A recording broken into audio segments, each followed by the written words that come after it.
सबसे पहले बात करते हैं अपन ट्रेस ऑफ मैट्रिक्स का। ट्रेस ऑफ मैट्रिक्स होता है डायगोनल एलिमेंट्स का सम, है ना। फिर अपर ट्रायंगल वो होता है जिसका लोअर ट्रायंगल 0 0 0 होता है, ठीक। और लोअर ट्रायंगल उसका उल्टा। अगर ये दो मैट्रिसेस है हमारे पास तो इनका मल्टीप्लिकेशन तभी पॉसिबल होता है जब इनटू p होता है। कुछ प्रॉपर्टीज जो आपको ध्यान में रखनी है ना। A B is not equal to B A, अगली है। अगर A B is equal to zero है this not implies that A is equal to zero and B equal to zero. Then associative होती है A B C is equal to A B C, है ना। Distributive भी होती है ये। इसका मल्टीप्लिकेशन आपको बताइए कैसे होता है। तो बताने की ज़रूरत नहीं होगी इसमें। सबसे पहले होता है आइडेम्पोटेंट, अगला नीलपोटेंट, एक होता है इनवॉलेंट्री और एक होता है पीरियोडिक।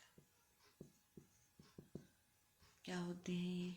Idempotent, nilpotent. आइडेम्पोटेंट होता है जब ए की power n is equal to A होता है।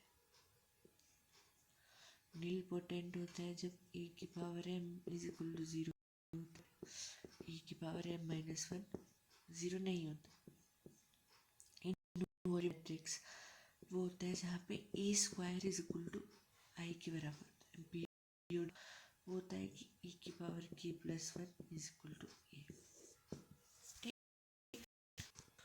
हम बात करते हैं अगले टॉपिक की जो है transpose of a matrix. Transpose of a matrix क्या होता है कि ए प्लस बी का ट्रांसपोज बराबर A transpose plus B transpose, ये होता है। मजाक कर रहा हूँ। ए ट्रांसपोज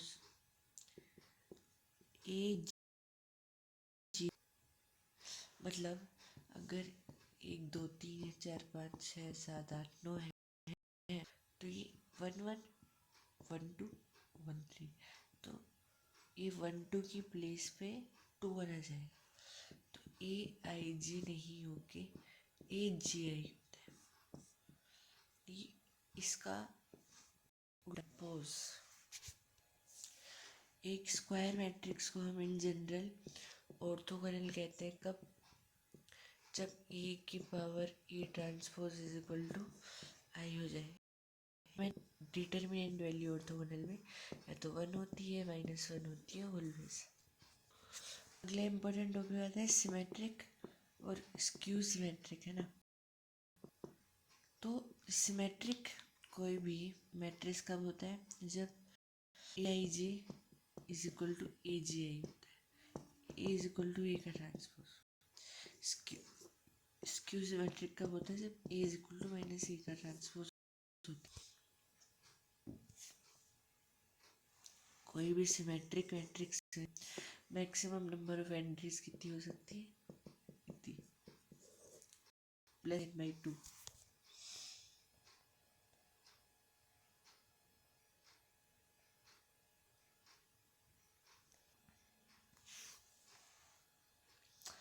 ए मान लेते हैं कोई भी अपना मैट्रिक्स है ना, तो ए प्लस ए की ट्रांसपोज ही होता है सिमेट्रिक मैट्रिक्स और ए माइनस ई का ट्रांसपोज होता है स्क्यू सिमेट्रिक मैट्रिक्स। फिर कोई भी अगर स्क्वायर मैट्रिक्स है उसको हम सिमेट्रिक और स्क्यू सिमेट्रिक का एडिशन लिख सकते हैं। कैसे?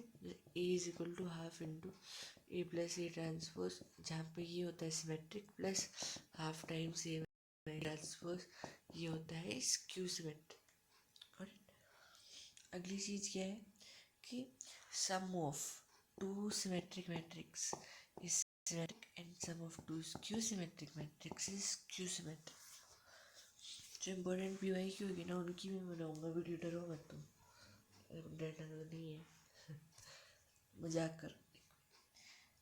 एक बहुत सिंपल सा लॉजिक है कि कोई भी पेपर में देने जा रहा हूँ, मैंने कस्टम टेस्ट दे लिए बहुत सारे, और PYQ मैंने कर ही रखी है लगभग। PYQ के लिए फिर भी टाइम निकाल रहा हूँ भाई, बड़ा आदमी हूँ।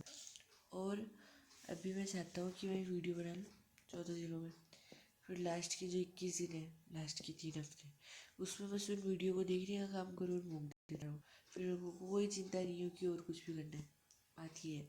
और रिविजन का एक सॉलिड बैकअप रहे मेरे पास कि हाँ ये वीडियो बना रखी है मैंने पहले मेहनत करके, और मेरे को कुछ नहीं पढ़ना लास्ट की 21 दिनों में। बस मैं एकदम फ्री आदमी हूँ, बैठा और बस जब भी पेपर दिया फिर आराम से यूट्यूब की वीडियो देखने लग गया, मेरी ये है। अब हम बात करते हैं एडजॉइंट ऑफ ए मैट्रिक्स की। अगर हम बात करते हैं एडजॉइंट की तो वो होता है कोफैक्टर C12 यानी कि CIJ का ट्रांसपोज, बहुत अलग सी चीज़ है। कुछ यहाँ पे दिख रहे हैं। इसकी वैल्यू क्या होती है? सबसे तो इसकी वैल्यू होती है, इसकी वैल्यू क्या होती है, ये याद रखो यार, क्योंकि ये कंफ्यूज हो सकते हैं। इसकी वैल्यू क्या होती है, ये इसकी वैल्यू k की पावर n माइनस वन, इसकी वैल्यू एडजॉइंट ऑफ E का ट्रांसपोज। अब हम बात करते हैं इनवर्स ऑफ ए मैट्रिक्स की। इनवर्स ऑफ ए मैट्रिक्स क्या होते हैं? इनवर्स होता है adjoint of A divided by modulus of A, ये होता है इनवर्स ऑफ A। अगर किसी भी मैट्रिक्स को इनवर्स फंक्शन रखना है तो ये होना जरूरी। इनवर्स के बारे में कुछ इंपॉर्टेंट बातें बता देता हूँ। ए बी का इनवर्स होता है बी इनवर्स ए इनवर्स।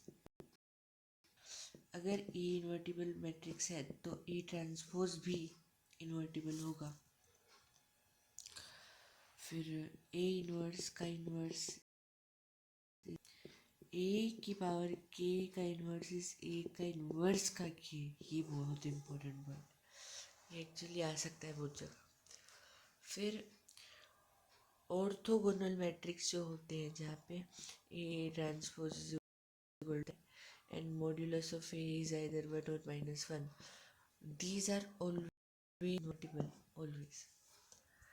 एक नील पोटेंट मैट्रिक्स कभी भी इन्वर्टिबल नहीं होता क्योंकि उसकी डिटर्मिनेंट की वैल्यू 0 होती है। फिर A inverse is equal to 0 नहीं होता है, ये भी इम्पोर्टेंट बात है। देन आता है मैट्रिक्स पॉलिनोमियल।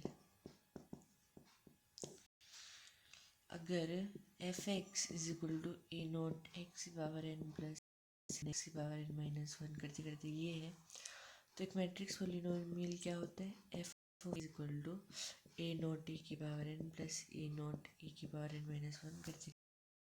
कैरेक्टरिस्टिक्स इक्वेशन एक पॉलिनोमियल ए माइनस एक्स है, हम बोलते हैं कैरेक्टरिस्टिक पॉलिनोमियल, और ये होते हैं रूट्स। अच्छा, जैसे कोई भी बड़ी सारी और उसका इन्वर्स निकाल रहा हो, एडजॉइंट तो हम निकाल सकते हैं। जैसे मान लेते हैं 4 का आ गया, तो हम क्या करेंगे, हम यूज़ करते हैं केली हैमिल्टन। इम्पोर्टेंट क्यों? क्योंकि अभी तक अपने को आती नहीं, तो आनी ज़रूरी है। देख ले कि A not A power N plus A one A की power N minus one plus A two A की पावर एन माइनस करते हैं इज इक्वल टू 0 होता है। अब क्या करेंगे, हम ए इनवर्स से मल्टीप्लाई कर देंगे, तो A inverse minus one upon A की पावर एन ए एन, मतलब ए नॉट ए की power N minus one plus A one A की पावर एन माइनस वन। ठीक, ये इम्पोर्टेंट है।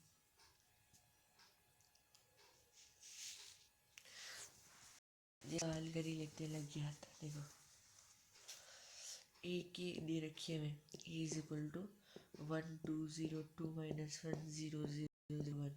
हमें बताना है कि 5A is equal to A² plus A minus 5F के बराबर है। प्रूफ करना है इसमें तो हम यूज़ करेंगे ये वाली equation A minus x I, ditto का डिट्टो इसमें लगाएंगे तो A इधर आएगा minus x into identity equation, इसका मतलब ये होता है। उसके बाद एक इक्वेशन आ जाएगी और उसको हम कंपेयर कर लेंगे केली हैमिल्टन से और वहाँ से हम प्रूव कर देंगे बस। ठीक है,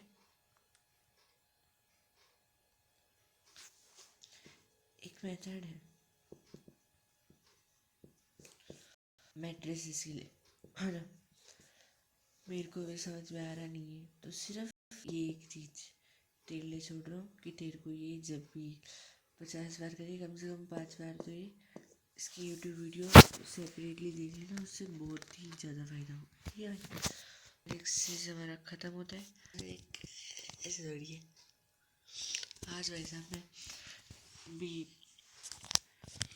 14:30 शाम को 12 बजे उठा और रात को क्यों करा है मैंने, क्योंकि मैंने एक लॉजिक सोचा कि मैं अगर 6 बजे सो रहा हूँ, सॉरी 4:30 सो गया था, 6:30 सोया तो 6:30 सो रहा हूँ और 8 बजे उठा था, तो लॉजिक के हिसाब से मैंने 1.5 घंटा हो गया। 2 बजे सो का 7 घंटे की नींद, वो नींद मैंने उसी में कर ली। अब मैं ढंग से पढ़ूँ 5:30 से ऐसे से, पर मैं सुबह नहीं देखूँगा, सुबह क्या करूँगा देख के, सुबह मन ही नहीं लगेगा देखने में, तो तब तक मैं पढ़ता रहूँगा बस। बड़े लोगों की बात तो छोटा है, समझ नहीं सकता। मैंने एक मॉक के लिए फ्यूचर वाला हट जाए रोए कि मॉक क्यों नहीं दी है तूने उस टाइम पे, तो बहुत बात बताता हूँ मैं तेरे को कि मैंने इसलिए क्योंकि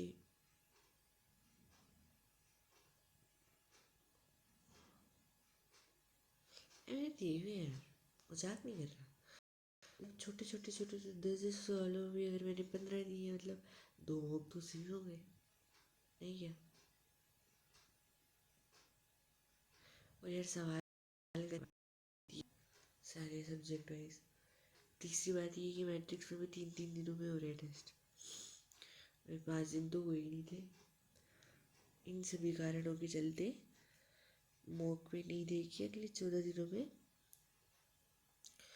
मैं जो मेरा टारगेट है उस पर फोकस कर रहा हूँ, वो टारगेट हो गया तो लास्ट के 21 दिनों में बैकअप होगा बढ़िया वाला मेरे पास रिवीजन के लिए, जो मेरे को पता है कि सिर्फ उन्हीं को देखना है। फिर 2-2 मॉक्स दे लूँ, कोई दिक्कत नहीं। मॉक्स इसलिए भी नहीं दे रहा अभी, जो टारगेट है ना उससे थोड़ा पीछे चल रहा हूँ। आज का टारगेट हो जाए एक बार, उसके बाद टाइम मिलेगा मेरे को तो कर लूँगा।